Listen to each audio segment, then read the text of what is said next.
হতভাগা স্ত্রী কারা জানেন? ওই সমস্ত নারী, যে সমস্ত নারী তাদের স্বামীরা ওই নারীর কষ্ট বোঝে না। অনেক স্বামী এমন রয়েছে যে স্ত্রী যে কষ্টে আছে এটা সে বোঝে না। অনেক স্বামী এমন আছে যে স্ত্রী যে কষ্ট পাচ্ছে সেটাও সে বোঝে না। সে কি কারণে রেগে আছে সেটাই জানে না। অনেক স্বামী এটাই জানে না যে রেগেই আছে। এরকম অনেক স্বামীর ভিতরে থাকে। তো আপনাদের যাদের স্বামী এমন, এই সমস্ত হতভাগা স্ত্রী, এই সমস্ত হতভাগা যারা স্ত্রী রয়েছে তাদের কষ্টের শেষ নেই।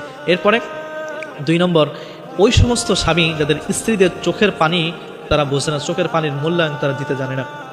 অনেক স্ত্রী এমন রয়েছে, অনেক স্ত্রীর স্বামী এমন রয়েছে যে তারা যখন কাঁদে বা কোনো কারণে কষ্ট পেয়ে তাদের চোখ থেকে অঝরে পানি ঝরে।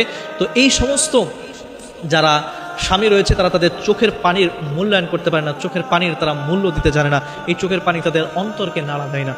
চোখে পানি ফেলতেছে আর স্বামী স্বামীর মতো কাজ করতেছে, তার কোনো ভ্রুক্ষেপে নেই, তার কোনো অনুশোচনাও নেই, কষ্টও পায় না, চোখের পানির মূল্যায়নও দেয় না।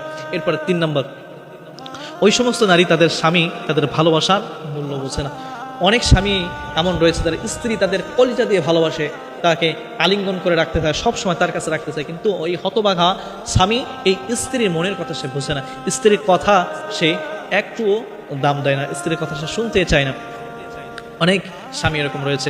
তো যেই সমস্ত স্ত্রীদের স্বামীগুলো এমন, তাদের কষ্টের শেষ নেই, আমার মনে হয় তারা দুনিয়ার জমির ভিতরে হতভাগা একজন স্ত্রী। তো আল্লাহ তাআলা এই সমস্ত স্ত্রীদেরকে হেফাজত করুক। আর প্রত্যেকটা স্বামীদেরকে আমি নসিহত করতে চাই, আপনারা আপনাদের স্ত্রীর সাথে ভালো ব্যবহার করবেন, কারণ তার সব কিছু ছেড়ে আপনার কাছে সে এসেছে। সুতরাং এই আমত অবস্থায় আপনার উচিত তাকে আপনার আগলে রাখা, তার সবটুকু দায়িত্ব আপনাকে নিয়ে, তার কি সুখ আহ্লাদ, তার কোন জায়গায় ভালো লাগা, কোন জায়গায় খারাপ লাগা, সব কিছু বুঝে সেই অনুযায়ী তাকে কন্ট্রোল করা, সেই অনুযায়ী তাকে মানিয়ে নেওয়া।